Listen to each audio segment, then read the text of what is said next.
But the only thing about dressing up in the female attire is that immediately I dressed up, I wanted to pee. Oh no, and so which one are you using now? Because Exactly. you No, look. I don't worry about that. It's the nails, Baba. It's the nails. No, no, think about it. You're in a dress and you're walking into the gents. Exactly. Make that make sense. It was really terrible.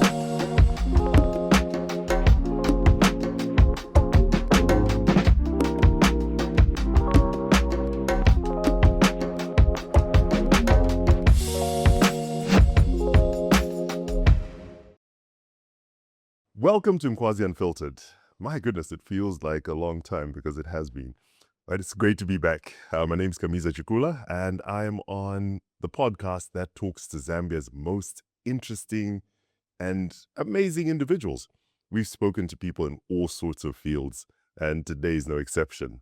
We have a guest who, well, basically needs no introduction, but to be politically correct, I do need to give him an intro worthy of his status.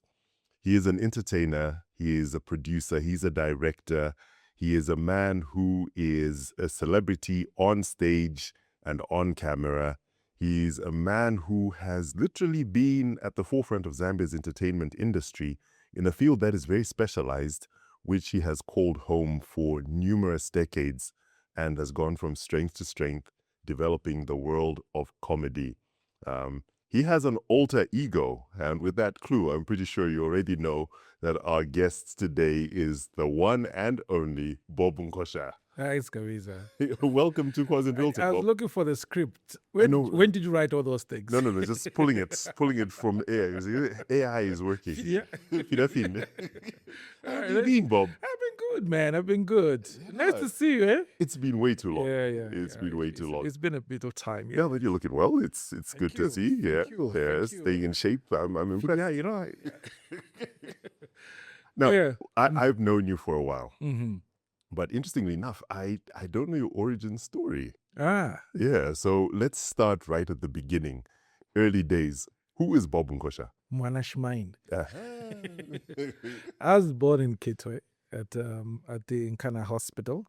Both my parents work for the mines, and so I have a huge inclination of me being a Kitwe person or a Kopala breed. Yes. I was also schooled through the mine setup in terms of school. So yes, I'm basically what you might term a mine boy. Yeah. So growing up in the townships, we played soccer. That like naturally almost all the kids that grew up in the mine area, played some form of sport. So I played everything that was there. We had seasons for everything, including Amalegen, everything, hunting, exactly, but you see, that was hunting, so we started hunting in our time. So catapults, yes. So with every April, it's hunting season, Yes. So each time I pass through the township and I see the birds and I say, these are ancestors of the birds we were hunting. The ones you sorted out, nearly drove to extinction. Exactly. So we were privileged, so to say, because we had sporting activities or sporting facilities right around our neighborhood. So you'd just choose what you want to do. You want to play rugby, you want to play, what are you going to do, swimming, you want to play cricket. Yeah. So I basically played everything because there was no dull moment. And I think that's the difference between then and now, because now we've got a lot of youngsters junkies, because they don't have anything to do. Really. You're in some open grounds, you've given them as plots and so many churches built in open spaces. So it's really, really become so tricky. Even the schools themselves are pretty tight on sport. Right. I was amazed when I was told that my grandson, we have to pay for him to play soccer at school. That was unheard of. To be part of the school team. Oof. He has to pay to, it's sometimes, makes my heart bleed, because I think it's built us who we were, and also it helped us discover ourselves, because then you're playing rugby, you're toughened up. Yeah. You play cricket, you just have that little posh, and play squash, you're fit, and so forth. Yeah. So I pretty much did everything that that was called sport. Oh, amazing. Uh, And so with the world Mm. at your disposal, because people from the mining towns yeah. had access to all sorts of opportunities that were not so common in Lusaka. What did you imagine yourself becoming? I think I pretty much made a decision that I want to be an artist. Okay. From the word go, especially in film production. Right. I would sit, Kamenza, I'll be the guy to switch on the TV. Remember those days? Oh, TV yes. started at TV 17 started hours, and finished. 17 hours and finished. So I'll be the guy to switch it on and switch it off. And every time there's a movie, I would wait for the credits. And as I scroll down the credits, I'll look for the name Bob. And if there was a Bob in there, I would really be, And for me, I tell myself, for as long as there's a Bob in the credits, and I imagine it's my name, it's me who isn't on those credits, and I say one day I'll be in these credits at the end of a movie or whatever it is. So I loved that, and I think what pushed me into comedies was my love for TV, and I loved sitcoms, especially the British sitcoms. Yeah. So even my comedy is more rhetoric than action-packed. Like for instance, the Americans are more slapstick. Yeah, exactly, and movement and so forth. But the British is about so witticism, wits, and exactly. Yeah. So I loved that. I loved comedy. I loved certain programs that my siblings did not like. There's a program I used to like, the Gaffer. Oh, you're showing your age, eh? Exactly. You know what I mean? So I loved the Gaffer, and the British Cockney accent was not difficult to grasp, but because we were also taught by the British in our mine school, so it was easy for me to relate to what they were talking about. So I think that's basically looking at things from a broader picture. I am sports, art, and I think I decided to be an artist from that time. Yeah. So they say artists have an eye that sees things very differently. There's a level of creativity that goes into how they perceive the world.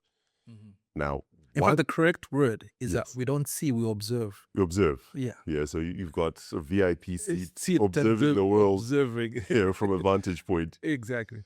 Now, something happened, and if my research serves me correctly, at age 13, that creativity came to the fore, and you created a character who has been with you from then, called Dorika. Absolutely. Now, explain to me how a 13-year-old managed to create a middle-aged, boisterous and loud woman. It's funny because I loved as early as that, because it wasn't fashionable for someone to love stand-up comedy in that time. Very few people knew about stand-up comedy, but I used to watch a lot of stand-up comedy on TV, and my favorite stand-up comedian was Flip Wilson. And I watched, I think it was the first black comedian to have his own show. And because it was recorded in live studio audience, so you have the laughters coming in. Later on, they used to do those managed laughters in the sitcoms. They kind of laughter, But for the Flip Wilson show, and he had an alter ego. And Geraldine Brown. Now you see it. Yes. Exactly. Yes. So I used to watch that because it was a late night show. I mean, when I say late night show, it was 22 hours. Because epilogue, national anthem and shutdown was coming at midnight. Yeah, I watched every epilogue and every other. Basically, you're one of those kids who sat around waiting to see what happens after. So I used to watch that, and every time I'm going to school, walking to school, I'd always think of, how does one stand up and just talk and people are laughing? How do you come up with those funny things? Yeah.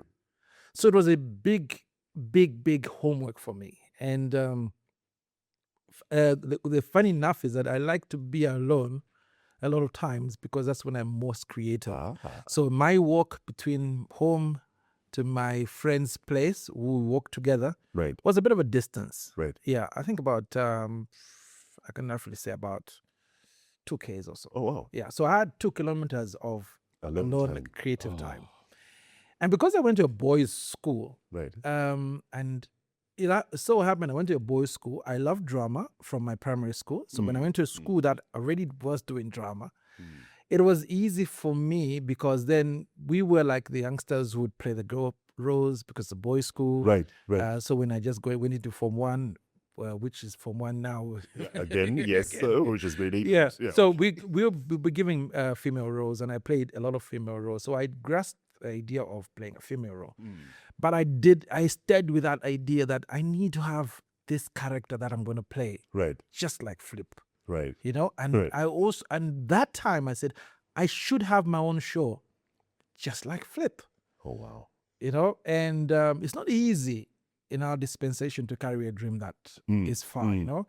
Sometimes you start with a childhood dream and you drop off the wasasankawa, you know, never jarabo because Exactly. what or my but I think I was so determined Yeah. to be the actor, and also my older brother was so interested in acting. Right. So it happens that when he was going to the theater clubs or the community club, Right. I'd follow him, and Right. and mom was okay with that. She was not like strict with us, and because it was my older brother, so we would be let Safe to pair of go, and hands. we would go and perform, and even come late hours. You know, Oh, that nice. the thing in that, you know, that warmer. Yes. Before the microwave, we had that There was warmer. the warmer underneath Where they can shimmer, even as like a crisp on top. Yes. You have to You peel remove off the it. You crust. peel it off. You know. But it was hot. It was very hot. Very, very hot. Very You hot. have to really, really be cautious how you're going to eat that dish. You know. But if you are too hungry, it was not ideal, because No. when you're too hungry, you want to eat as quickly as It would possible. burn you. Yeah. That would burn. Yeah. So I think that is what made me begin. And I started thinking through this character. So as I was playing other roles, like I played Nandi, the Shaka Zulu. Yes, Where I yes. played Nandi at school. And then I played another character, I can't even remember, but it was a play that was written by a teacher, a former teacher at the school, Mr. David Wallace. It was called Do You Love Me, Master? So we did that, you know, Laxon and Tani? Yeah. Yes. So we were at school together. So he was probably about 3 years ahead of me. Oh, wow. Yeah. So he was like my encouragement. He was like, Bob, even if everybody doesn't come, you and me have got to act. Oh, wow. And Laxon used to write a lot of plays. So most of the plays that I did in secondary school were written by Laxon and Tani. Amazing. Yeah. So I had that encouragement. So I had Right. twofold kind of thing where I'm at school and in the community. Yes. In the community, I'll go with my brother. Then at school, I've got Laxon Yes. to help me and do my drama. So there were other guys in Laxon's intake. Right. There was Mr. Godwin Amenike. These days it's called Makenja. Yeah. I don't know why he has changed his name. I don't know what he did wrong. That's a story. So Brand new this guys really helped me from school. So I was like a protected boy at school because they were prefects. So no other prefect would punish me, because then I have these drama prefects that will protect me. So I think for me, I was because I listened a lot from the guys who were ahead of me. So I learned a lot from them, Right. in how to carry myself, how to build myself in the business of the arts. And then later on in life, I met the Jeff Stallies and the Wesley Kaongas, the Maximos, the Greg Lungus. And I think I got a lot of inspiration from the late Greg Lungu. Yeah. I had a stint at Zanase. All right. Zambia National Service. Yeah. Yes. In fact, the current commander at the was supposed to be in the same intake for officer training. Really? So Aparaka means I'm supposed to be general. Yeah. So Nkosha. we should be. Freestar General Nkosha Fidia, you know. No, But then again, you wouldn't have a Dorika. You see? Exactly. That would not have done. So it's destiny, right? There's destiny. Yeah. So I left ZNS. Or at the time we were supposed to go for officer training, because then I had to go to college in Kitwe, and you know, being a Monash mine, they'll tell you, you gotta go and do a course that's gonna get a job in the mines. In the mines, yes. Yeah, otherwise you'll be planting cabbage. In fact, that's what my dad says. Ulefo kulali ma cabbage. Oh my goodness. Because this was synonymous to gardening. Exactly. You know? Exactly. So I think the destiny was like written down Yeah. for me. And I think probably even as early as 6, I already knew what I wanted to be. Amazing. And so quick question is, when you first performed as Dorika, what was the reaction of family? Well, because they knew who I was. Right. They knew what I loved to do. And the time I did, it was expected. Where am I motivated to? This one. I should do this. That's business as usual. Nothing funny, nothing to see here, nothing to see here. But it was normal for my parents to just or my family to accept what I was doing, and they didn't say anything different because that's who I was. I mean, from as early as 6, 7, 8, right. I was already a performing artist from home and then also from school in the community and so forth. So that was not strange. Right. Yeah. And what was amazing for me was the reaction from the crowd. That was amazing because that's when I did a sketch, As If You're Stupid. Yes. That time, Dorika was not called Dorika. She was called Sister Ogafufu. If you remember, that name came from Trading Places. Right. Eddie Murphy, Trading Places. Yes. There's a time where Eddie Murphy is playing exactly. an African Sister Ogafufu. Yes. So I picked that up as a Sister Ogafufu. It was like, oh, what am I going to call this character? And then the reaction was so amazing because that was the second Ngoma Awards. Yes. And I was not even being called to perform. Then Augustine finds me backstage. Where are you on the list? They removed me on the list because I was pretty critical about the National Arts Council. Right. So they removed me on the list. And then Augustine, I think there was Augustine and Tukuza were the MCs. Right. So they said, but why are we not announcing Bob? So, get ready. We're going to announce you. It's not on the schedule, but we're going to announce you. Did you solid? Then I just, okay, cool. But the only thing about dressing up in the female attire is that immediately you dress up, I dressed up, I wanted to pee. Oh, no. And so which one are you using exactly. now? No, you don't worry about that. It's the nails, Baba. It's the nails. No, think about it. You're in a dress and you're walking into the gents. Exactly. Make that make sense. It was really terrible, but it did. But I think when I walked on stage, I knew what I wanted to do. Right. I had the game plan, but I didn't prepare myself for the crowd reaction. Right. Because I thought I was going to be chanting on your own. No, they were finishing it up for you. Finishing it up and then finishing it up and finishing it up. So, and then I realized that, when you mesmerize a crowd, they'll finish up whatever you're going to do. Just like they can't never. Exactly. No. In there, I don't even finish. I don't finish it, but they just finish it for me.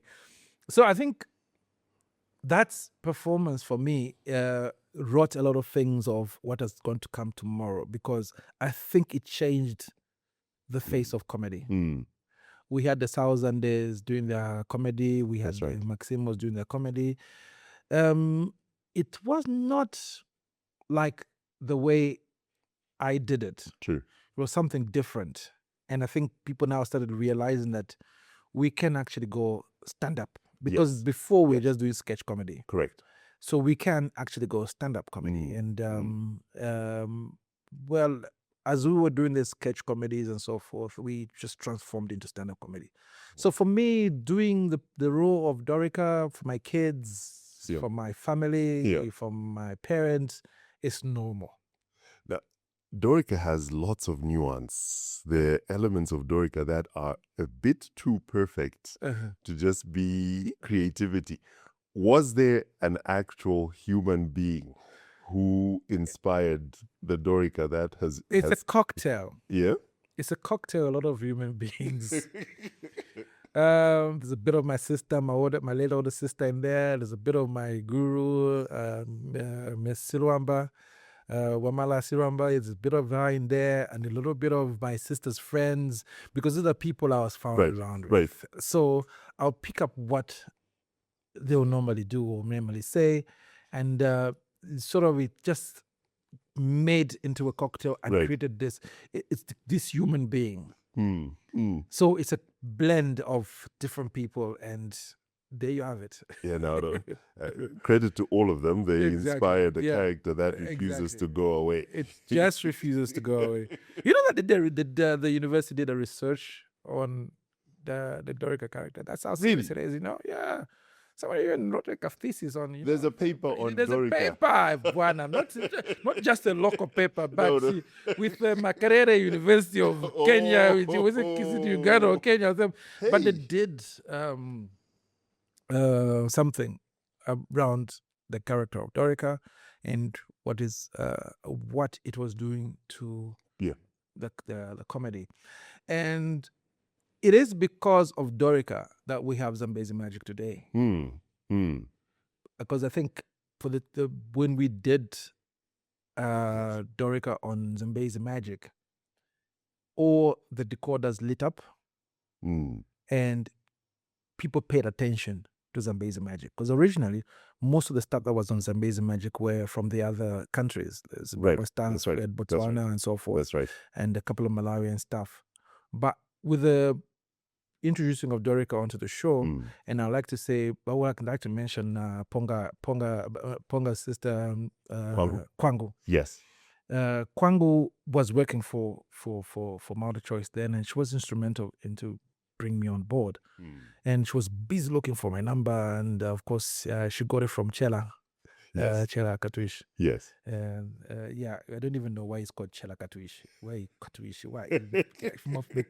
Anyway, it's another discussion for another day. Yes, about names. Katwish. Don't know. Yeah, but she got my number from, and then she says, "Look, I need Dorika on Zambezi," and I said, "Okay, I don't know what I'm gonna do." She says, "We just wanted to just the adventures of Dorika. Yeah.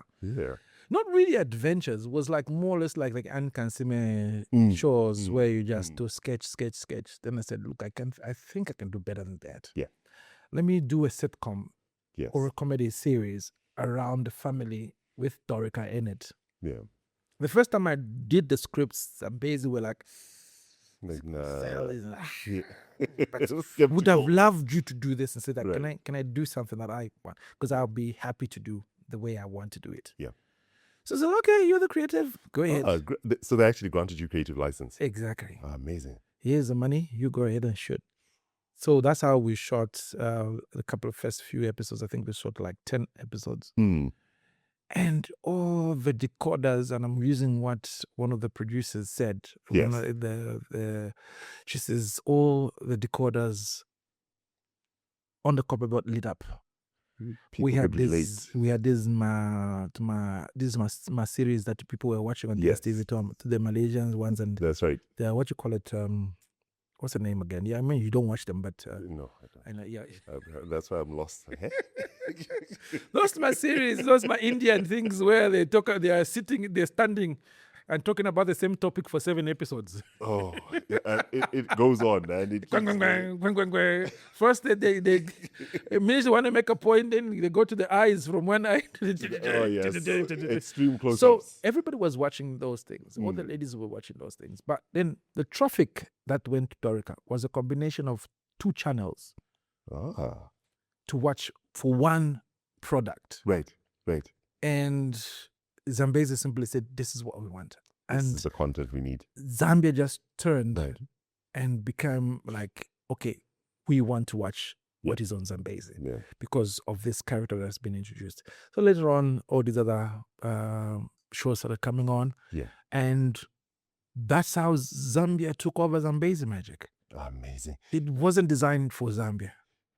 Mnet and obviously by default MultiChoice, DSTV are no strangers to you. Exactly. There was a reality show and competition called Stand Up Zambia. Which was instrumental in catapulting the art of stand-up comedy in Zambia. And It was well choreographed. Is- I think it was the time that we actually saw a revamp at Lusaka Playhouse, Exactly. so that it was a theater style, proper stand-up show. Uh, And you took top honors in that. Absolutely. What do you expect? I mean, I'm from the copper belt. We take over wherever we go. Gosh, here we go again. The Copala we business. take over. We're in charge. Eh? What's, I mean, it was tight. It was extremely competitive. I watched a couple of episodes live and I could see everyone was bringing their A game. Yeah. What was the secret to you winning that ultimately? I think that my secret was that I was not in competition. I was not looking at it as a competition. I was looking at it as a participant. Everybody else was trying to beat me. You know what I mean, eh? Everybody was trying to outdo me. But I was basically just being myself and doing myself. Yeah. So I was not panicking. So you find some comedians were panicking, going to Google, get this creating content, change the content that is in English, turn it into Zambian, Zambian setup. But I was just being real. I was just like, look, I'm not here to win. I'm here to just be part of it. I just have fun. Because for me, I've been having fun. Being a comedian. I've been having fun earning a living out of the creatives. So, and I think when you remove fun from what you're doing, you start panicking, and you start stressing and stuff and so forth. And I think for me, mine was just be yourself. If you lose, you lose. If you win, you win. I mean, it's have a biggie. good time. For me, it was not biggie. It was like kaiji. Just having a good time. Chapwa. And that was historical because it really did change the way we viewed comedy in Zambia. It did because I think at that time it's the first time we were like really looking at stand-up comedy. Correctly. We were performing at events, dinners, doing your stand-up jokes and so forth, but was not really performing it as a show. And we did the first stand-up comedy show at Lusaka Playhouse, which was 100% stand-up comedy. And at first it was not really received well because people were so used to the Zambia One comedy skits what we're doing. So it was not received. So, but people started loving it. Said, I'm a sketch. I'm a sketch. And like, The next time we advertised, they came. The next time we advertised, they came. Sooner or later, all these other guys started doing stand-up comedy. And I think that was the birth of stand-up comedy. So I'm proud to say, I think the very first stand-up comedy show we did, I was part of the person that started the whole thing.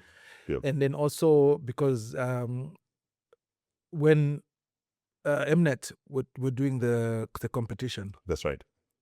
They based it on me. Like, is there stand-up comedy in Zambia? And then someone says, yes. There's a guy called Bob. So, okay, there's a guy called Bob. He does a lot. Yeah. All right. And even when I said, look, I can't go on with the competition because it was time consuming. And I was on top of my game. Like, I was getting shows, events. Bookings everywhere. And then I had to come here and wait for $10,000, which I didn't know whether it was going to be mine or not. Exactly. Because we were not being paid per show. No. And you winner just takes all. So I told the producers, said, look, I can't go on. Then they said, no, but we're centering everything on you. People are watching without you realizing is that they're waiting for you to come on. And they're seeing what is the next thing you're going to pull out of the hat. And I had to reconsider. I said, okay, fine. I'll stick around, but for the fun of it. And I didn't even expect that I was going to win because I thought the youngsters were doing so great because the applause, chan, and so forth. But people decided, and the judges decided, and the people decided, and then that's how we got that award. And I think that's sort of springboarded us to doing stand-up comedy. And further to that, because I did that, so I was invited to go and be part of the stand-up Uganda show. So go and mentor the new comedians there, the teacher Pamires and so forth. So I was workshopping them. Oh, amazing. Champagne, there's Salvador. And incredible stuff. So I was from the comedy circle. even if you go to Uganda and say I'm a comedian, there's a house Bob. Yeah, we know. So we and then we were pushed. There's a guy called Al Proges from South Africa, a comedian. Right. So we were pushed because we're the mentors. So as we were teaching them, we were pushed that we're going to perform on the night. You've got to showcase what you can do. Yes. And I said, wow, okay. Pressure. We should have remember. Linguistic issues. But I was smart about it. I just sat with the guys and said, who's what, and then just blended whatever it is that I knew, the creative, the comedy that I had here, Right. and transport. Because basically Ugandans and Zambians. Yeah. We're one. We're one. Because, you know, one amazing thing is what inspired me is I get into this hotel, so I get to reception. And then I'm checking in. And then the receptionist calls the porter and says, hey, what was it? Mutwale. And so wait. Hello. Hey, remember? Yes, but I was out there upset that he says Mutwale, said Mutwale. Like no adwa. Yeah, so I realized that a lot of words that are in Rugandan, that is Ruganda, is actually a lot of Bemba in it. Yes. And I was pretty much comfortable then. And then I said, look, if I turn this a twist here and here and pick up a couple of words from them, it would touch them. And the house went down because we had like 700 people in the auditorium, and we brought down the house. Oh, we brilliant. really brought down the house. By that time, the Nkansimers were still doing the sketch comedies and so forth, and they were like, wow, who's this guy? You know what I mean? Yeah. So I think that sort of helped me as well, because, you know, when you're teaching, you're also learning. Exactly. Yeah. And then also, they also did a comedy club. There was a comedy club live that was done, which Emnet was doing in Africa. Right. So I did comedy club live in Lagos with Basket Mouth and them. Yes, I saw that. Then I also did comedy club live in Nairobi, and also comedy club live in Kampala. So in the different countries. So it helped me, and it pushed me to another stage. And then at one time or the other, I was top 5 comedians in Africa. Right. Of course, topped by Trevor and Basket Mouth. And then there was another guy, Julius, I think, from Nigeria. Right. And there were 2 Nigerians there. So I was in the top 5 category. So for me, that was inspiration. And this is Mnet saying this. And that time, you know. And I think those probably some of the things that really pushed me into realize that it's actually a career. Yes. You know, you can make money and have a life. Exactly. You know, yeah. Talking about career, it's a not very well known fact that you started out as a Shemaine. Exactly. You actually worked in the mines. What work did you do? As a fitter, was mechanical fitting, which is engineering. Yes. So I was working as a plant fitter underground. So I used to repair the mechanical side of electric locomotives. Right. Because underground we have electric locomotives. Yes. So I was repairing the mechanical side of it. And I loved my job. I was really, really good at it. And I'll tell you, even my bosses were like surprised, because the only thing I liked the fact that I was still doing comedy, but I was still going underground. Right. So meaning I became a default boss because I was doing weddings for the directors. And exactly, you were the go-to guy. And you know, the mine is like a barrack. Exactly. If the general says, call Bob to my come, young man, who is going to say no? Even if I say, well, the general wants to see me, who's going to go and ask the general, do you really want to see Bob? You know. So I got away with a lot of time off because I was doing the weddings, most of the directors, and you know that time, director in the mine was like a god. Yeah, that was quite a high status position. I imagine a phone call coming from Lusaka. Ooh. To the general manager, to say send Bob, to the manager, to the superintendent, to the section engineer, and to me who is underground with my light on there, my couple. I call him, phone him from underground. And you know, one time my boss is like shivering because what's happened? You are required at central offices, you know. So I'll go central offices and yeah, Bob, what? So I was hanging out in like cricket club, which was like a elites clubs. You know, you go to the golf club because that's where you're going to meet up with them. Right. They'll send you a vehicle to come and pick you up and things like that. So sort of gave me a little privileged position. But there came a point where I looked around my house and I looked around and I realized that everything that was in my house I was buying from the comedy and not from my the hustle, day job. not my day job. There was a point where Moses Katumbi just asked me to go to one of those furniture shops of those days. You know, those Nkongore shops. Yes. Higher purchase issues. Yes, exactly. At Fen City. Just go there and pick up whatever you want. And I went there and picked up bed, headboard, chan, pop, you know?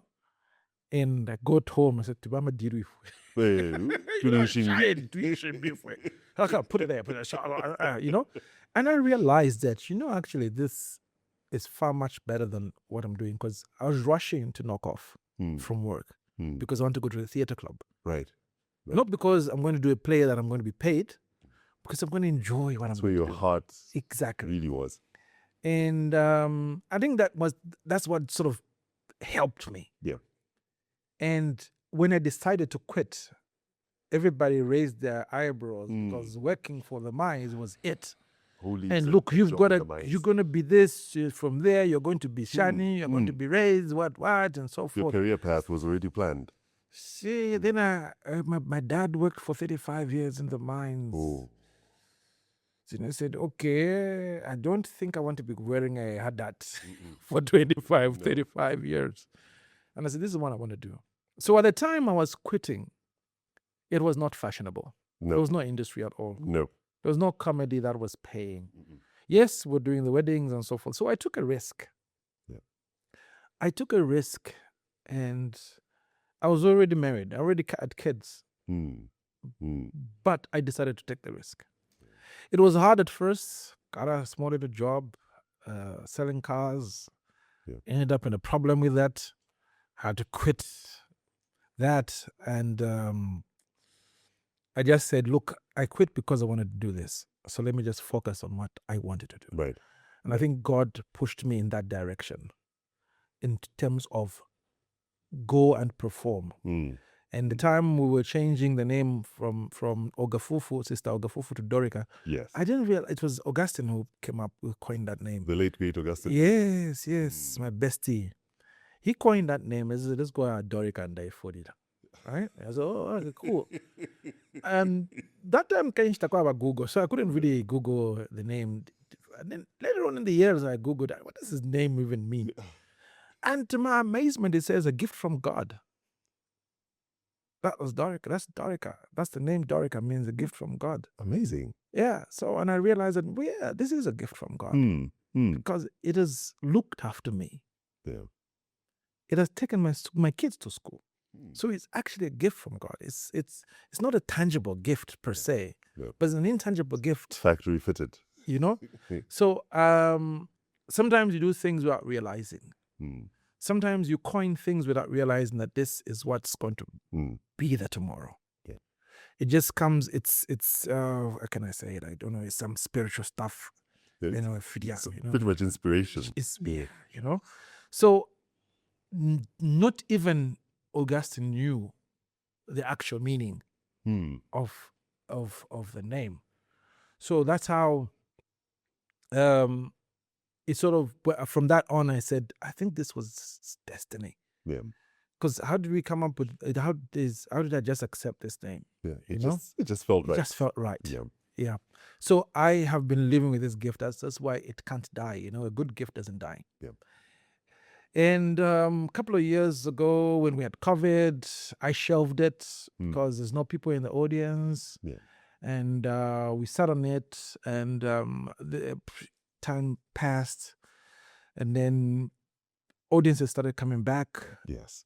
To the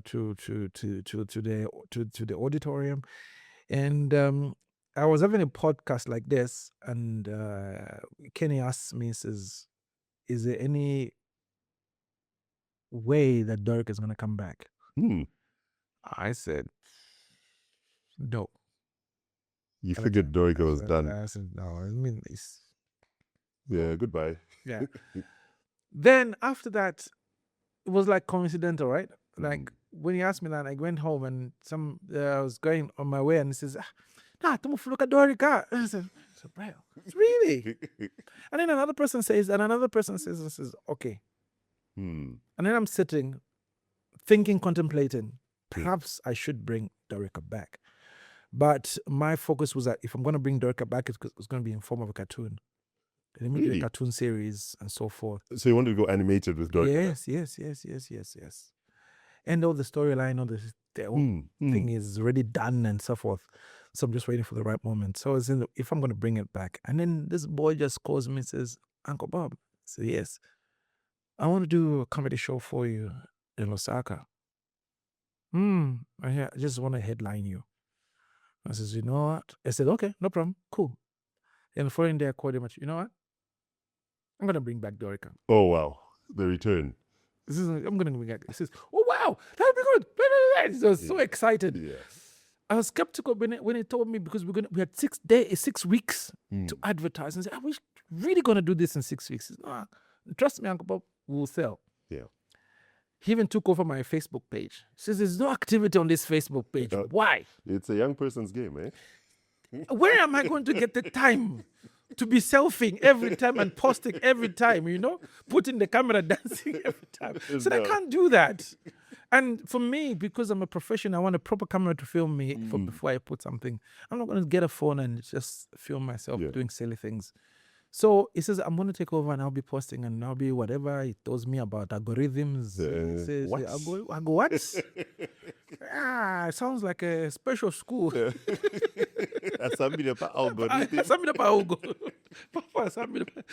days, I'm a school special. I said, okay, I know we're going to do this. And respond, what is he? So he became my admin on the page. And all of a sudden, there was this traffic coming onto the page. Or this interaction. Yes. And then when I came in a week before the show. He says, okay, I'm going to come in. And I did I did the hi and back. Oh. And that was it. Because it says, we're going to do posters. You know, I'm a bit of an old school person. I like to advertise with visual. I don't like the passive advertising. I mean, I'm a performing artist. Why am I going to just rely on a poster? Exactly. In this day and age. Yeah. So I said, I'm going to sit down and create something. So I told my camera guys, and we filmed this in Carlucci, California. Oh, yes. Yeah. Yes, Cali. So we filmed it, and just like that, it changed the algorithm. Yeah. Traffic. Yeah, so traffic started coming, and we said, okay, this is going to happen. So a week before, I said, look, I'm coming a week before. We're going to make sure we advertise. And an amazing Malusaka really came out. Yeah. We are like 1,500 people coming through to Murungushi. And I was saying, wow, this is how much people missed Auntie Dodo. It went down so well. And kudos to the youngsters that surrounded the relaunch. Right. Vubwi, Vikacha. Vikacha was basically taking me around. Right. And then we performed with Vubwi on stage. And then we had DNMA. Yes. And also Cosmos. Yeah, the new crop. Logic. Yeah. So that crop also just like... Because every time I came to Lusaka, just doing as Bob, just like comedy as Bob. I come, because the good thing about me is that I'm always afraid to go on stage. That's healthy. That's very healthy. So each time I'll come and say, these youngsters are so good. And these youngsters are doing this comedy, chan-chan, sungu, chan-chan. Very creative youngsters. Incredibly creative. Yeah. But each time I was given a space on their stage, it was like I was still coming up, and they would come backstage, and I was like, "How was it? How was it?" She's, "I'm not having a party." But you see, when you're doing it, you don't realize. No, you never do. There's a guy, I forget his name, is a South African comedian. He says, "You know what? connects you to the people Hmm. is that you've got like a certain smile that connects you to the people. You know, when you talk, you don't realize it Yeah. that you have it, and then I like your smile, I like your smile, I like your smile. I said, Oh, that smile. that's When relatable. you're talking, most of the times you're doing comedy, you're like smiling, like a sinister little smile, like people are like, you we know? relate. Yeah, you know what I mean. And Yeah. sometimes you don't know your strength Hmm. until somebody sees it. That's why I said, as artists, we observe. Hmm. So I can go into a space, I will see the comedy there. I can go and experience something, and I'll see comedy there. I'll observe. You'll probably pass and see it, but tomorrow I'll come and talk about it, and then you relate to what you experienced. Yes. That's the best kind of comedy. Yeah.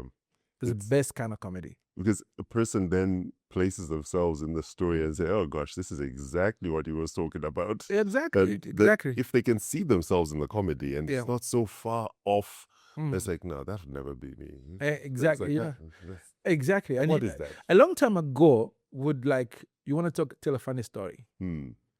It's probably your experience. But you say, no, I knew a guy called Kaminza. You see, when he was what. But it's actually your It's you, story. exactly. But this is what you went through. You know what I mean? Eh?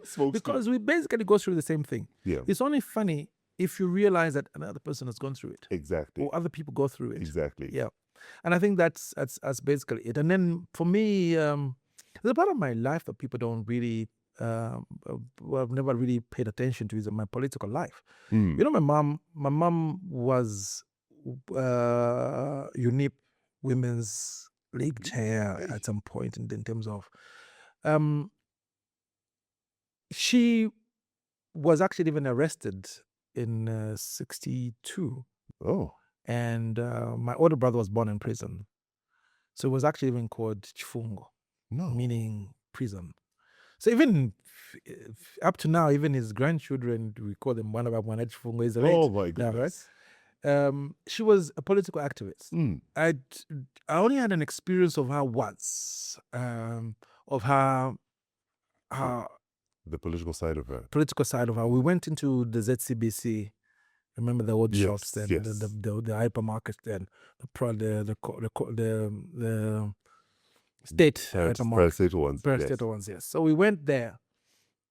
We were standing in line. I was pretty small, probably around 6 or so, or even 5.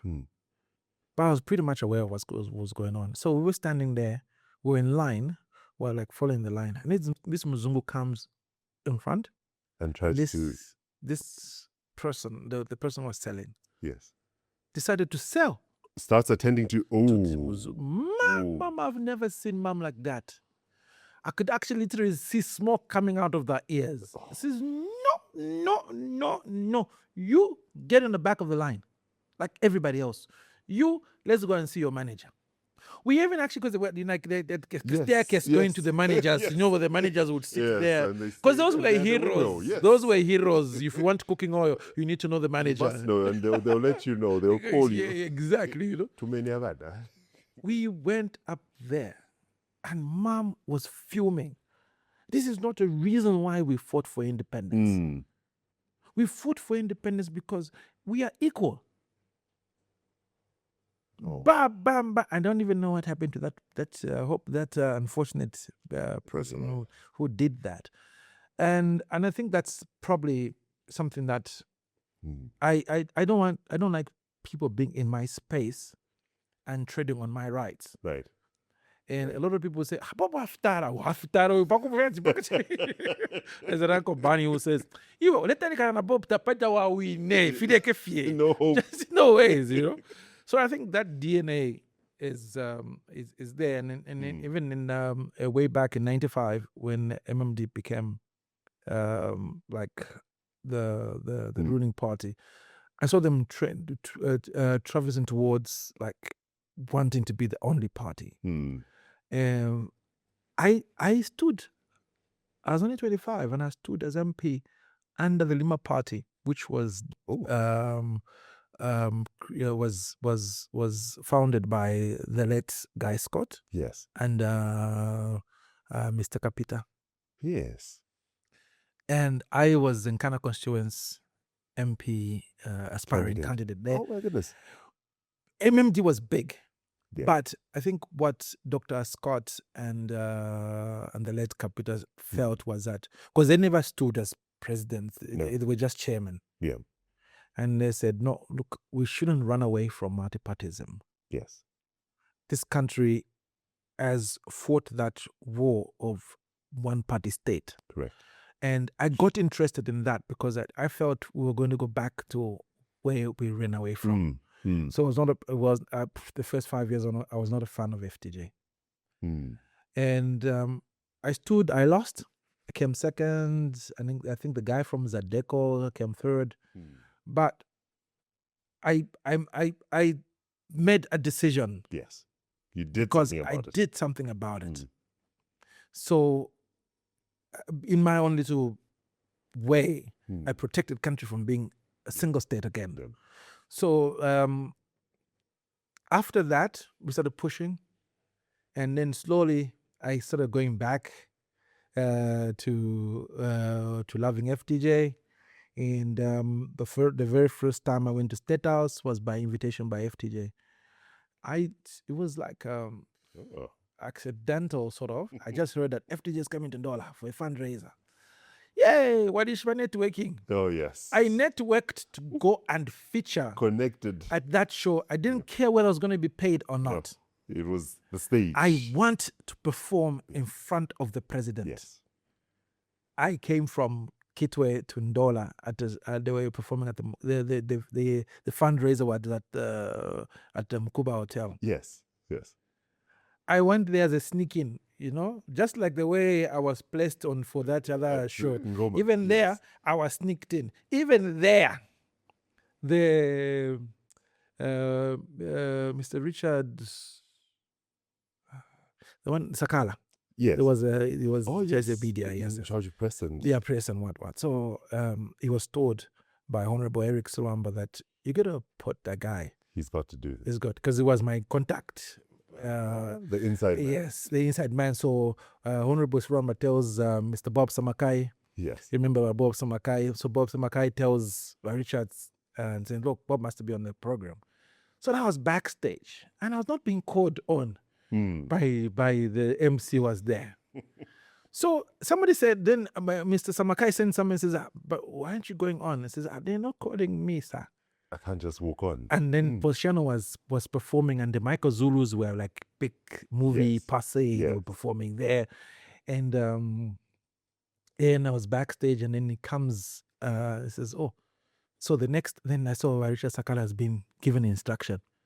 So he comes to me and says, oh, the next act, he tells the MC, the next act you're putting Bob. He wasn't sure. He'd never seen me perform. I'm like, who is this? He's just like, okay, the bosses have said. Yes. Maybe it's the relative or some kind, So I was called on, Ponchano was performing. So he says, okay, after Ponchano, you're going on. What is your moment? So suddenly the knees were jelly. I was sweating all over. My hands were wet. I was like, why did I start? Why did I was very comfortable at backstage. Why did I say, no, it's okay? It suddenly became real. And I said to myself, I came all the way here. If it's not funny, it's not funny. If it's not funny, it's not funny. Well, I did take a glass of whiskey, that's why I respect, The happy juice. Yeah, you know what I mean? So I was there backstage and I was announced, from Kitwe, Bob Nkosha, and I went there. And I did this comedy setup. I did my grandma impression. And the Pepe and Sunko, and she's talking. Didn't FTJ laugh?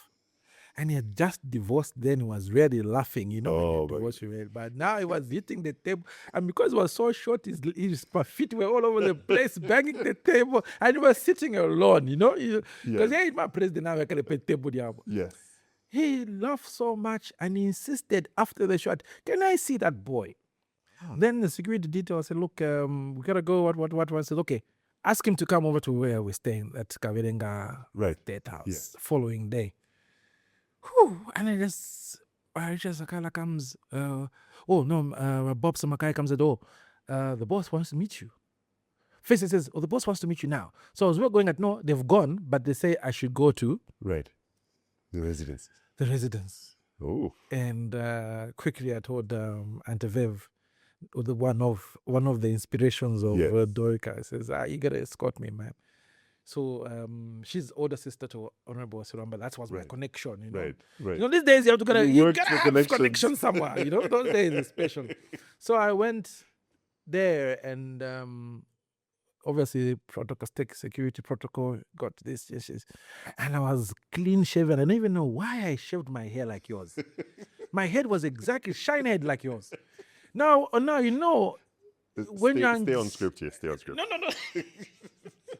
When you're anxious, You sweat. Oh, yes. You have little pores of Exactly. to my sweat bubbles. Droplets of sweat form. Yes. When I was like, you What? I got in there from one position there. Then next I was told, then Uncle Eric, where he was. Then we're going to the room where. Then I saw how much Uncle Eric Swamba, respected FDJ. Yeah. Why not you knocked on the air first before the actual Before knock? the door. No, Yeah. Preemptive knock. Come on. So we went in. And I thought it was going to sit next to me, you know? And he didn't simply say, we bought. And the amazing thing, FDJ called me Flip Wilson. He saw the likeness. Exactly. He called me Flip Wilson. And, that was my inspiration. Yes. But he didn't say it. But he just simply said, Flip Wilson, please, take a seat. Wow. And the Honorable Slumber says, I'm going. He goes, and he just said, me and the president, just He the left you. That's why I say, hey, hats off to me. The 5-10 minutes I spent with him, Yes. he was not ruling the country. He was talking to me, you know, Chatting, you know, personal time, one. And then he says, was so amazed, blah, blah, blah. And then listening, thank you, sir. Says, what would you like us to do for you? Oh. I did not plan for that. No, you weren't ready for that. Buana, you've ever seen ideas coming in, shoveling, and I think he saw that I was thrown off, eh? Exactly, and I was stuck. Then, because everything was coming in, you know what? Then he says, look, we're having independence.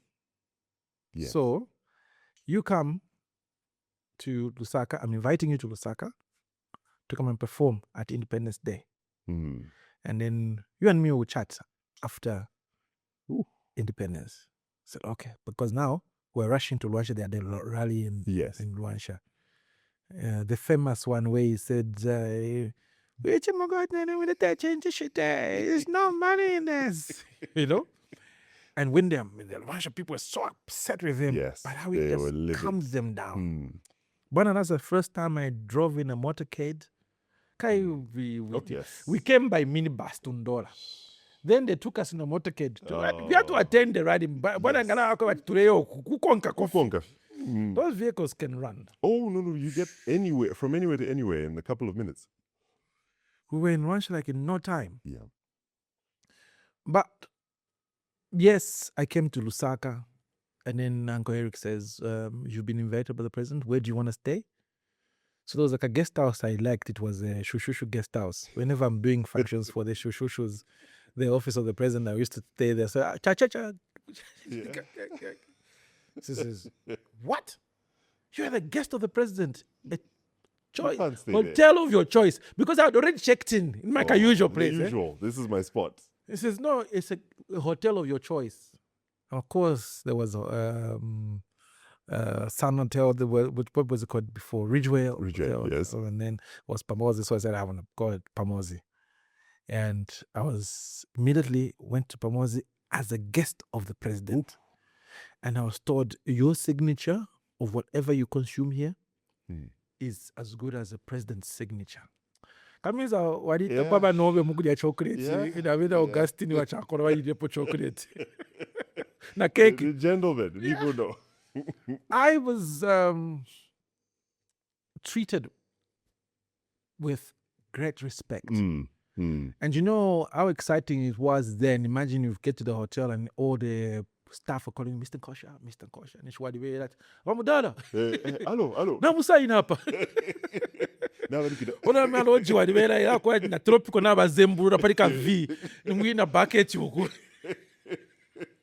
Then all of a sudden you are at Famosi Hotel, man. Ooh. I was there until I did the show. I performed, and it was well received at State House. And I had to wait for the appointment. So I had to stay another few days at basically a week. So life. And I'd call my Ben Augustine, some of my friends, the late Emmanuel, to come just for a drink at the hotel. But it wasn't making sense, Kamiza. No. Hotel drinking, it wasn't making sense. On your own. We got down, we went to the theater club, Playhouse, and where it feels like home. Where it feels like home, yes. Where you can talk anyhow, exactly. You know? So went down and, hey, guys, this is, come on, let's go. Yeah. We'll go with Augustine, we'll have a drink. And even the day that I had the appointment, I went to see FTJ at State House. Went into State House. I come in, so obviously, but this time I was prepared. So I went, it was just the two of us again, and he encouraged me. He said, in his words, mukaleka. What was this? It says, Lipalo. You are so natural with it. Yeah. Don't ever stop it. And that's why I can't. Yeah. Unless if na kwenda na kwata Alzheimer's they have a joke. That's probably that would mean my retirement. But he says don't stop. And then he asked me what would I like to. He says I want to do animation. I have always loved animation. So I wanted to study animation, and the only time place. Yes. So believe me, there's no cartoon you can mention that I've never watched. That's new. From the Powerpuff Girls, I can even tell you the villains in the Powerpuff Girls, the Gangrene Gang. Hey. I love cartoons. I love animation. I watched everything for the Samurai Jack, remember? Oh my goodness. Yeah, Samurai Jack. And I think what really made me even fall in love is when the NBC bought some cartoons and there was Bob Moraine. Oh. Bob Moraine. For crying out loud, there's Bob there. It meant, Not in the credits as the headline act. So I told him I want to do animation and applied to UCLA, University of California. And Ione is California. Kalushi is also not here. So that's how I was. He says, "Look, as government, we'll sponsor it, we'll pay for it, but we're heading towards elections in a few weeks' time, and then." We went into elections. He was handing over power to Levy, and Levy just simply cancelled everything that FDJ did, which is a problem I've found in our country. Continuity. We fail on continuity. We lamentably fail on continuity. So that's how that couldn't happen. Yeah. That's how that couldn't happen. But I still pursued other things. But I've said one day. The dream's still alive. So if you've noticed, even my Dorika show has got that cartoon studying with the show. So that thing is still there. And now in the country, I think we've got a couple of very good animators. Yes. They're expensive, but... they're worth their salt.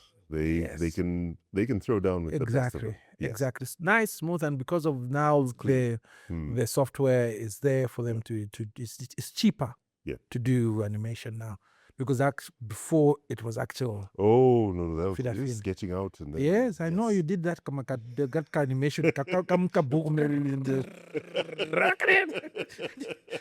Come a stick cartoon. So actually, that is still me. That's one thing I've not yet done. And I think that will complete me as a comedian. Yeah. And funny enough is that as I was going along, I had that dream.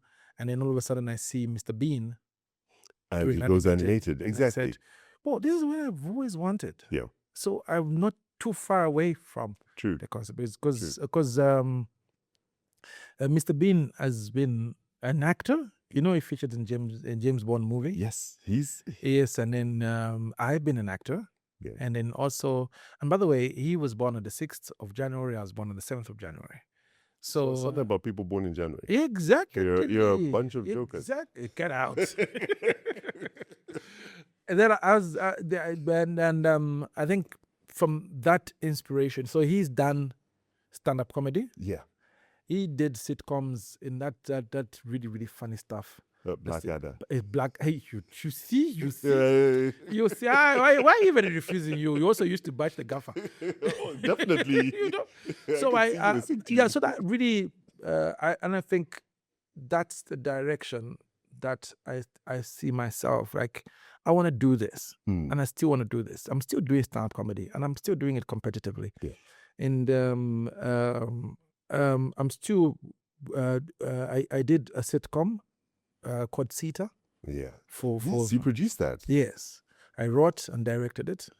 I love the angle you took on that, because that was a minority grouping. Exactly. That doesn't get the time of day. Exactly. And it was beautiful to see behind the scenes. Exactly. Comedic as it was, it was insight into the Zambian Asian community. Yeah. It was not easy.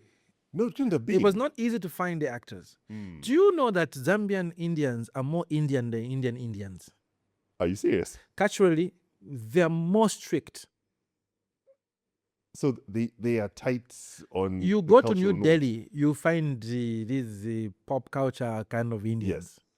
It's very difficult to find them here. Wow. They are so very Indian. And I think because their parents and their grandparents have instilled that culture in them. So for you to find a very liberal Indian in this country is not easy. And one who'll be willing to be on camera. Exactly. Too. And I found two. One came to my studio to record music. Really? And she was the one who was taking the lead role. Yes. So she's done some music with some of the Zambian Swati. Yes. She's done some music with some of the Zambian artists. So she used to come. She used to come and record with Tony Breezy. Really? Because Tony Breezy records from my studio. Oh, wow. So she used to come then. And then I said, well, if she can sing, she can act. Exactly. So we asked her, and she says, yes, I'll be more than willing. So cool. And then I had a friend of mine when I lived in Lusaka. There's a friend of mine, some Indian friend of mine. We were living together in Olympia. Bobby. Yes. And Bobby, we're namesakes and very, very good friends. I says, Bobby, you're the only Indian I know who can do rubbish. And with your my young brother, Robbie. Yeah. So, and I really, really wanted Robbie because Robbie can speak very fluent Bemba. Yes. But Bobby was like very, okay, he'll speak Bemba, but not Shanshan. And this guy, Bobby married a black Zambian, which is quite rare for Indians to marry the black Zambians. So you see how liberal the people I'm talking about. Yeah. So Bobby says, he says, Bob, I can't act. I says, look, you'll be reading one line, I film, you read another line. Slice and dice. So I said to him, look, I'm also looking for a woman to be your wife. She says, I've got the right person. She did a stint in Kabanana. Just a small little role, but she'd be more than willing. So she's my cousin. Yeah. So calls her, and that was my cast. She says, but now I needed a male guy who was supposed to be Robbie, Bob's younger brother. Right. Unfortunately, when we were filming, his wife fell sick. Oh no. And he couldn't come. So we kept the character, but with no person. Just didn't ever show up on camera. So we just called this character called Unmesh. And Unmesh was named after my good friend who were at school together, primary school together. Oh. We sat on the same desk, Unmesh. So that's how I named this guy. But we just say, okay, she wants to get married. The parents want her to get married to a good Indian boy called Unmesh. Right. But she was in love with a Zambian. Exactly. So that's how we did that sitcom. And I think I loved my time on set because I was moving from people that were not actors, training them. Right. And when you watch it, you think they were already They were made, brilliant. They were brilliant. but it was like sitting down. They were doing for the first time, and they were in an environment for the first time. Right. And here's a different kind of platform that they were dealing with. But we put it off. Yeah. And of course, there was one Muzungu, Dudley Whitmore, from Cedric's Farm. Boy, he's been my acting friend for a long time. Really? Time we're doing theater at Kitulota Theater, we're doing drama. So it was easy for me to say, Dudley, wherever you are, come and do this. Well, so he's already seasoned. Yes, he's already like, then he came in and he was our witch doctor. Yes, yes. He was our witch doctor. So it was funny. And I enjoyed being on the set. I think even it was funny, the backstage or the behind the scenes. Behind the scenes was actually funny. I hope you've got that footage, eh? Yes, it's great to watch some of that. It's there. One of these I'm going to compile it. Yeah, watch some. It was really, really funny, and especially when it came to the mistakes. Yeah. And I realized my one of the Indian ladies was playing there. She kept on forgetting her lines, kept on forgetting, and then I realized, she's not used to the people. Right. I had to take her out for a walk. We talked, and then I said, the entire crew, let's go for a drink. Because I realized that there's this and that, and they're not really. Yes. So we went for a drink, and people dancing and jokes and so forth. The very next day, she was so free. She was anxiety completely gone. Yeah. And she was comfortable, and she started even prompting Bobby, who was very difficult with lines. I'm not an actor. You are an actor on stage. What the hell are you doing there? You're not an actor. Yeah. But pretty much that's been my life. And I don't think I have any regrets of the decisions I made. And I think the greatest thing that I love about what I do is that I get out of a car, I'm in town, is when everybody sees me, they smile. If you can be a bringer of smiles, that's a good.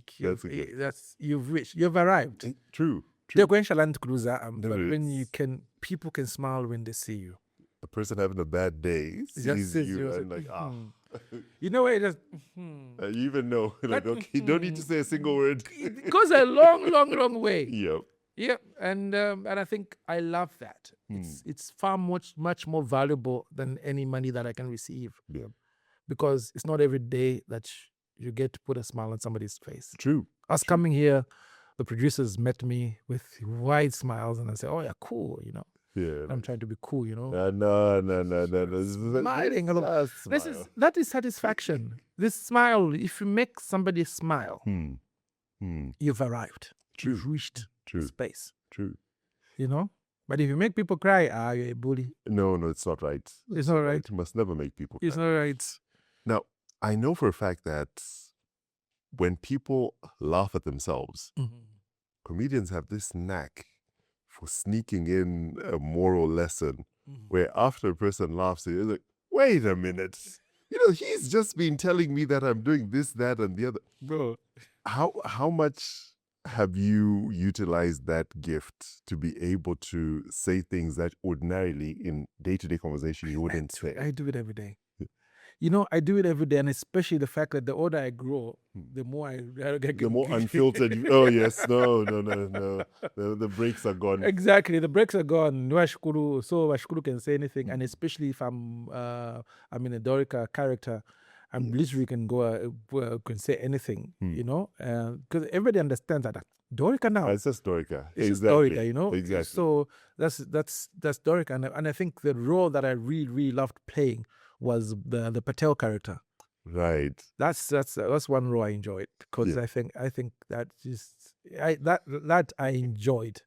And one of these days I'm going to do that again. But I really, really enjoyed that character, and I could say anything. That's one thing amazing about makeup or mask, is that you can really, I think, probably like Eddie Murphy, I bring out characters better as an alter ego. As an alter ego. Look at Coming to America. Probably your favorite characters in there are the roles outside of of just being Eddie Murphy playing the role, So I think I love that. I love that because then it gives you also the license to say whatever it is that you want to say. And I love the extremes that I can go for. So yes, I have used that. Yeah. I have used that where I can just say anything. Say, because people realize that Yeah. but Oh, it's the youngsters who want to follow that Mm. will end up in problems. True. You know, yeah. True. So sometimes it's also about the space and time where you're doing it. Mm. I get a lot of complaints from people that we are invited in for a wedding, and what you are saying in front of the Mm. So inability to parents, read the room. Pongosh is there, you Mm. know.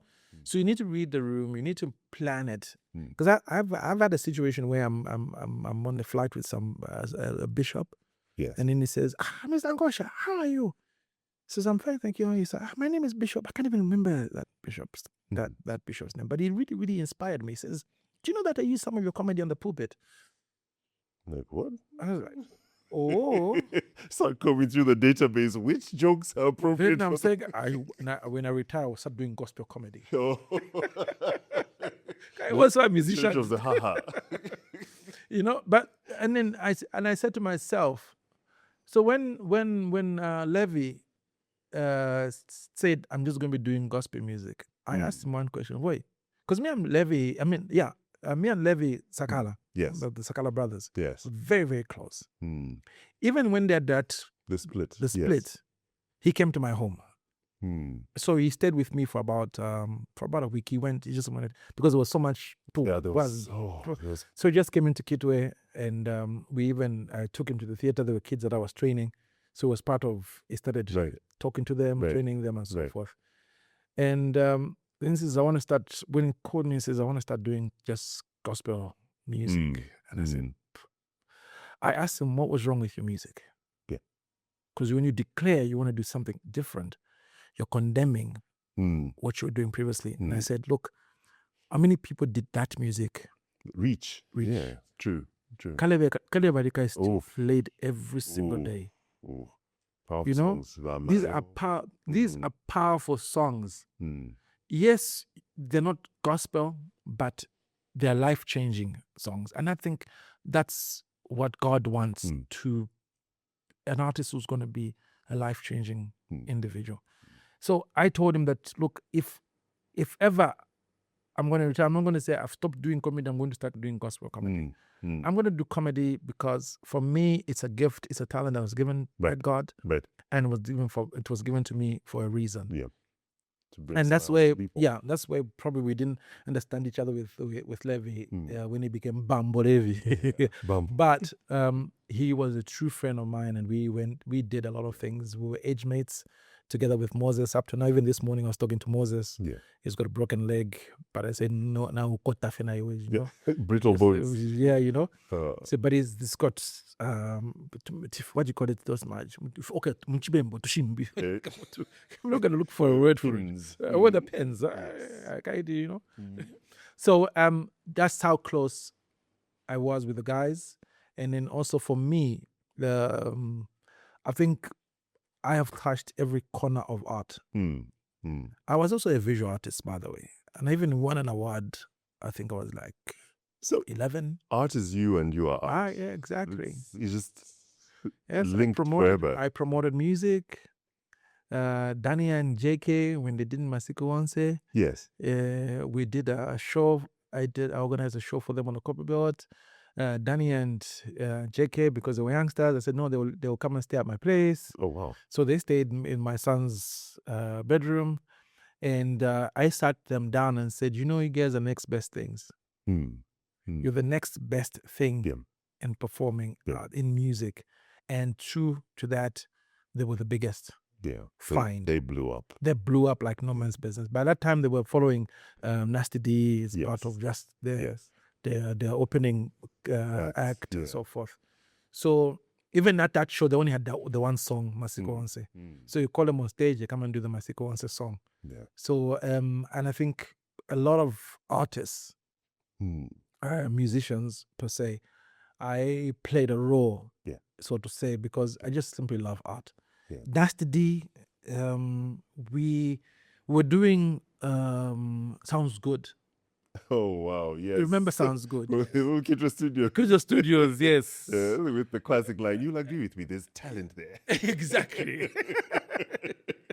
It had to be in every Oh, single yes. show. Every episode. So Chris Yes. Akufuna. Mr. Akufuna. Because he started it, and then they said, no, we need to have two presenters. So the guys at Zenem said, let's get Bob to be the co-presenter. Yes. So I came and I joined them. So as we were going on, we get these boys coming over. That's when they got, what do you call it?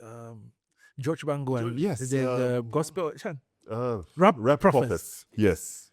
That's when we were like, these boys are so good.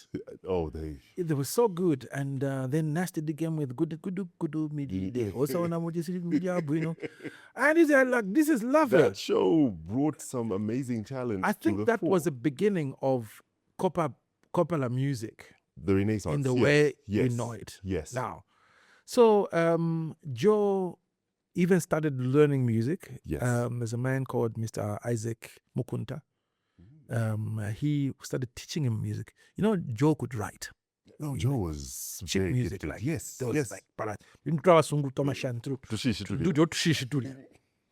That's how rich he was in music. Oh, yes. Then Nasty D with his Good Milila song. So when I came to do the first, I think the Ngoma Awards the first time, right. I told Mr. Mumpaka Pumpa, I says, I'm the only guy from out of Lusaka. That's not right. No. And this is a national show. Yes. And then he just looked at me and says, who else? Like, who's there? Who's there? And I says, there's a boy called Nasty D on the Copper Belt. If you can find him, call him. Let him come and perform. Wow. But it was those days where you have to make code this one to code that one to code this one to code that. Just here. Apa ne song ngama fika fe para pachitani pachimu tipeli bana nani kani. Ngama pusha peli bana mebo wala mutuma mebo aye itaba Samson wese muise But we reached him. We found him. And he was on a bus at very day to come over. And he attended one rehearsal. And he was the star of the show. Yes. And that was the beginning of Nasty D. And fortunately enough, he went to school. Yes. And when he went to school, he came back with Bombasa and so in the good not the good media, but one checky. Gana Furwa, Gana Karipa, Eshupa, yes. And it was like an underground studio where those UK studios that we recorded. He came back and he came with a tape. And he came straight to me. I was living in Kana West, and he comes and says, Uncle Bob, I've done this. We went to Kakamka, tape recorder, we played it. Yes. So says, hey, this is wonderful. Wow. In a TDK tape. Yes. This is wonderful cassette. This is wonderful. This is great. And that sort of blew Nasty D up. And he came over here. And of course, there's also MC Wabuino. MC Wabuino was at CBU. So he used to come to the theater. So we did some musical play with him. By that time, he was small. Where'd you get the stuff? It just happens spontaneously? Spur of the moment. Spur of the moment, eh? Yeah, man, I don't think there's a difference between a good comedian and an ordinary comedian. Yeah. His ability to think and create comedy out of nothing. Yeah. You just see somebody, what they're wearing, how they're looking, and you said, bang, bang, bang, bang, here it is. And also, like, we have hecklers in... Yes. And at first, they were a problem to me. Disturbing my comedy. When you pick a line, you're doing your joke. You're heading for your punchline. Then you say something and then throws you off. Throws you off and says, how am I going to sort this out? And I said, aha. Aha. An aha moment. Uh-huh. Yeah. So, what is it called? I had an epiphany. Oh, there we go. Big words. Yeah, exactly. Yeah, so an epiphany. So then I started going. I learned that from that cartoon of that lizard who goes to it becomes a cowboy. He's a cowboy. Rango. So I decided I'm going to play with the hecklers. Go back and forth. Now everybody says, you know, I would even see a wife shoving the husband who's heckling and say, No, I'm like, he's stop it. He's going to make a joke about me now because I'm sitting next to you. Exactly. So, and I think that's the speed at which you think. And a lot of people don't know that to be a comedian, you really have to be intelligent, because the speed at which you think and what you see and recreate what you see, even because most of our comedy is ordinary things that happen in life, but because I'm saying it and I've experienced and it, the way you say it, it's funny. So there's a new wave of social media comedians. If you had an opportunity to give them advice on longevity, what would that advice be? Don't overdo. Don't overdo stuff. And then because people want numbers, right? Most of the comedy I see on social media is not comedy; it's basically buffoonery. You know, where somebody wants to be ridiculous rather than funny. Funny, right? And then we used to joke about it a long time ago. If you're not funny, you end up taking off your clothes because you for a laugh. For a laugh, you know. And I think people need to be careful, because that's where mental illnesses come in. And that's a danger of this thing, is that the danger of social media is that you can see somebody doing all sorts of things on social media, not realizing that they've lost it. They've lost it, yeah. And for me, it's basically a comedian must do nice scripted stuff, well organized, not where I'll just get the camera and start doing whatever it is I want to do. So those that do comedy, they even pop out of social media and go on stage. But there are those that really can't even go on stage. No. Because people will be like, what's this? It will be unsettling to see that on stage. Exactly. You know? So my advice is chill. And seek knowledge. Yeah. A lot of our youngsters don't, because they've got a couple of million followers. Right. They have arrived. There's nothing new that you can teach them. So the numbers are their currency now. Yes. Okay. And a lot of kids who come and says, Angoba, I need your help. Right. I want to be a comedian, but I need your help. I've got these numbers. So the thing is, a guy who called me, who asked me, I can't even remember what this is. No, Emma.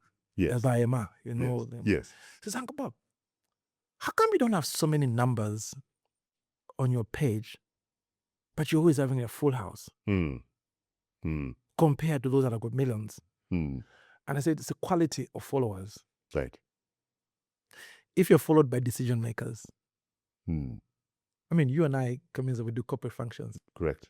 So your following is, you take Kamiza to Bowling and walk him around the street. No one will know him. But take him to Wall Street. That's Kamiza. Oh, yeah, you know this chap. Sorry, yeah, I know this chap, you know. Oh, Kamiza, you know what I mean? Sorry, yeah, you know what I mean? So it's a quality, the actual people that buy. Yeah. The actual decision makers are the people that will follow a particular brand. So that's why if I'm doing a show, again, I'm going to have 1,500 people coming in. Right. Without me having 1 million followers. Because you can have 1 million followers, of which probably 989,000 of them are time wasters. Yeah. Just numbers. You know? So it's just numbers. But unfortunately, the corporate world now, or the marketers we have now, they just look at the numbers without looking at quality. Yeah. And I really, really, really blame the Zambia Institute of Marketing in terms of who should be an associate marketer. You know, they've put it to an aspect that you've got to have a marketing degree for you to be a marketer. But we, the artists, are associates, because how do you market your product if you're not using Bob to advertise it? True. So if they opened up, and I think they've done now, but it's a song I've been singing for the past 20 years. Yeah. So you open up, get these artists to be associate marketers. Yeah. And then there are people that you go on the street, these guys on the street sell. Oh, they're top notch. They're top notch. They know how they can sell you a t-shirt. Yeah. Na bakaprint na kala costa pa why so- kaka kupinto aikani na ka Benz na bakapanga pa the t-shirt skip a fieri onse. I was so mad with them, eh? I bought one of those jackets. See, Oh no. And it but you see, transformed. at the end of the day, that is pure marketing, no budget. Yeah. Most of the people that win Marketer of the Year, what, they've got big budgets. But that guy is surviving out there. That guy is selling. Yeah. And the people that create, in fact, me, I've always insisted the person who's supposed to be Marketer of the Year must have a product that is starting from scratch with zero budget. Because I'll tell you, which marketer in this country created a brand from zero? Yeah. Like a brand like Dorika from zero. I didn't do marketing. Yeah. You see what I mean, eh? So we need to have these professional bodies understanding the actual profession. I hear you. Not confining it to the document. Right. Right. That is a trend that passed a long time ago. We're still employing people based on their academic achievement, but no practical ability. Can you do the job? You know? Yeah. Go to a Chinese firm. You'll find bricklayer, they will just tell you, oh, Ndala, make a corner here. Where's your shine? Oh, it need? Okay, you get job. Yeah. You get a job. Done. Paperwork, so, but job ability? That's why we have these engineers who make amps. I'm a ampu. I'm a ampu. Kai mi na ka vits pa ampu. Okay. You need a structural engineering, not civil. But at the end of the day, what I'm simply saying is that we have so confined ourselves with academics. Because even the schools, like I said before, even the schools now, they're more academic than practical. Yeah. You find they've cancelled sport, they've cancelled arts. It's just kids learning how to write an exam. Now, so far, all we've talked about is basically smooth sailing. Where have been the pitfalls, especially from colleagues in the industry? I know there have been some conflicts that were blown out of proportion. Yeah.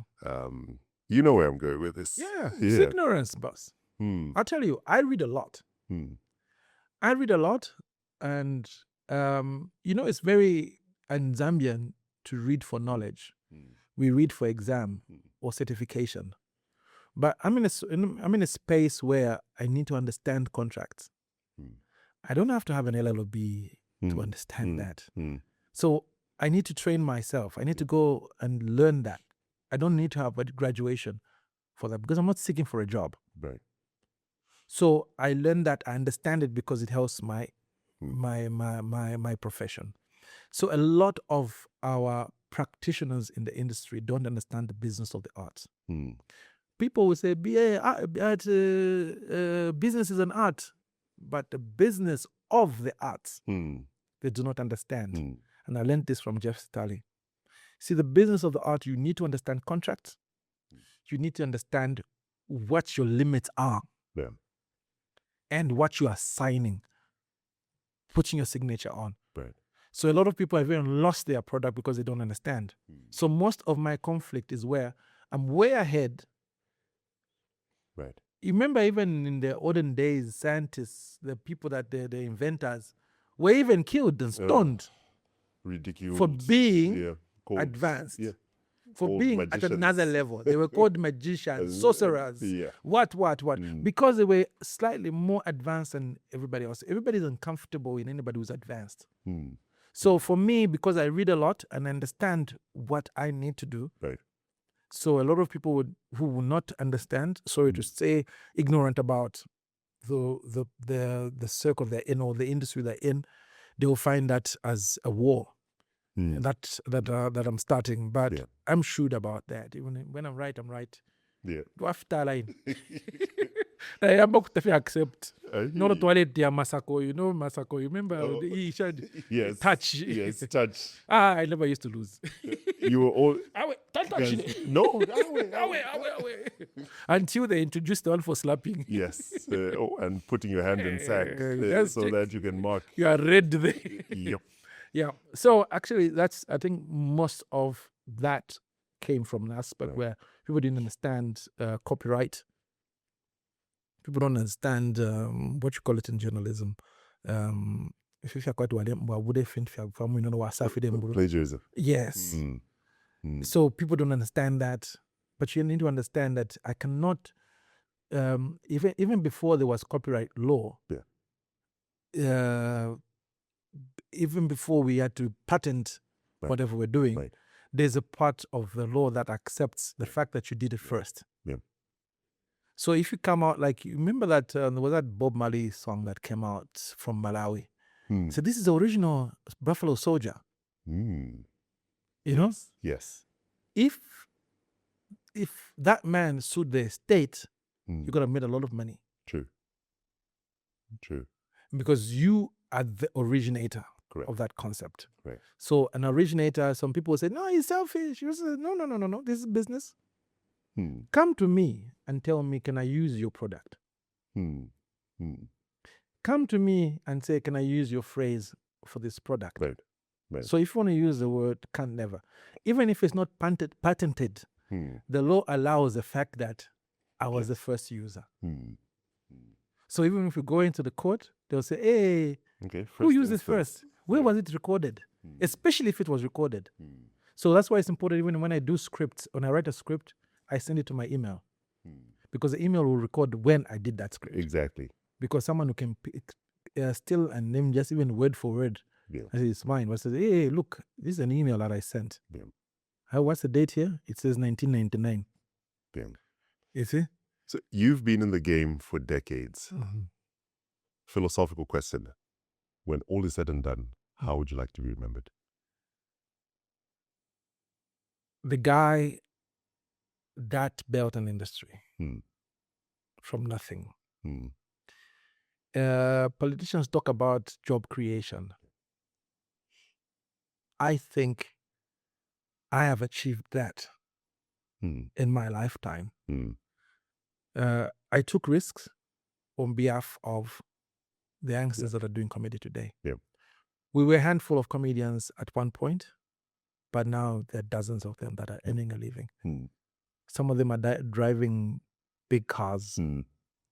Some of them are living in big houses. And I think I want to be remembered as that person that created an industry. I may not be a billionaire out of it or a millionaire out of it, but my satisfaction is that on my grave, I want people to know that there's Maza, there's Logic, there's Vaima, there's Cello, because there was Bob. And basically, by the way, I did direct Logic when he was like year high, when he was in primary school. Yes, and that's something that we probably didn't even touch on. The workshops that you used to run across the country, with drama clubs and all, and the impact that they've had. Some people have gone on to use that skill in corporate settings.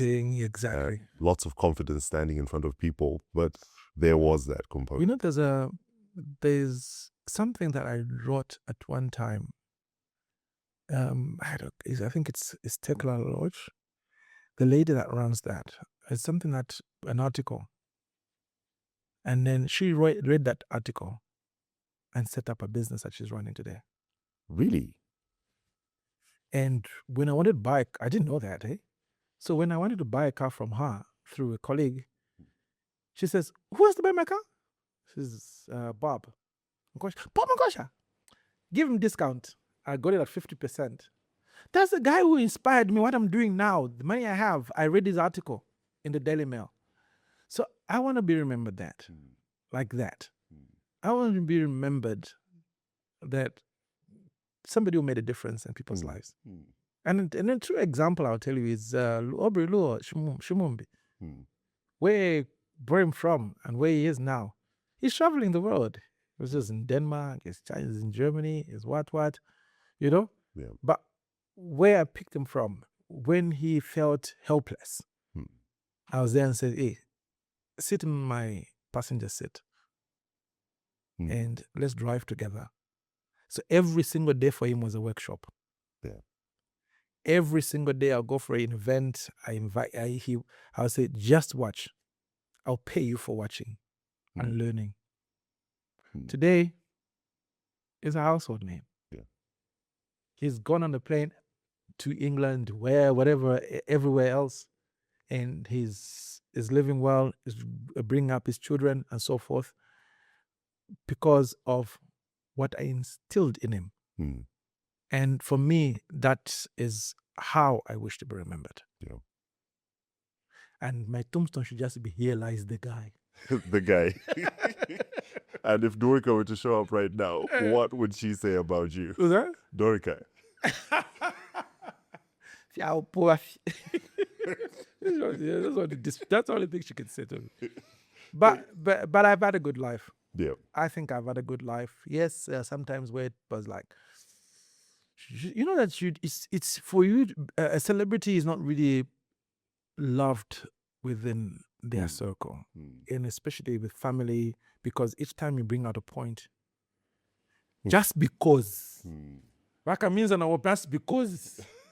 So he thinks he cannot listen to us just because, you know? Yeah. I faced that a lot. Yeah. From my siblings, from my children, my nieces, where my aunties and so forth, where you are misunderstood because of you are on stage. Yeah. But not who you are as a person. So it's not easy to understand somebody. Even like you said, when we're having a chat off the camera, you said, look, people are seeing the inside of a celebrity. But I'll tell you that it's not easy, even for family, to understand a celebrity to the fullest. Yeah. So I have a lot of, sometimes I just sit and say, I think they don't understand me. Yeah. Sometimes I get upset with it. But then again, I said, that's me. Yeah. And I think sort of wraps up. Yeah. In the meantime, every time I see something, sometimes, you get really, really bad vibe or something really, really tough going on. And I think probably I'll tell you that the comedian is probably the most loneliest person. Yeah. Because you don't understand the comedian. But then I've learned to understand that and simply say, if someone doesn't appreciate me or doesn't agree with me or misunderstands me, I just say, cheers. Chapwa. Katlen wife. You know? Bob, thank you so much for being candid and being open and sharing aspects of your life that a lot of us didn't know. And we've had insight into the life of a comedian. And true to your words, this has been a life well lived. And a lot of people are all the more better for having met you. And of course, having met Dorika. Yeah, absolutely. We keep smiling and keep laughing. And thank you for all the laughs. And more importantly, thank you for the wisdom. My last word is that I'm not a saint. Any celebrity is not a saint. Even the preacher man is not a saint. We make our mistakes. We've made our mistakes in the past. And we're just human beings at the end of the day. Yeah. Thank you so much. Truly grateful. Thank you. And so we come to the end of yet another amazing conversation with one of Zambia's finest. He's a man who has entertained us, he's made us laugh, but today we got to see the inner workings of Mr. Bob Nkosha, a man who will forever be linked with the history of stand-up comedy here in Zambia. He's educated and, more importantly, he's passed on the baton to the next generation. Catch us in the next episode of Nkwazi Unfiltered, and guess who will be our next amazing guest? It might just be you.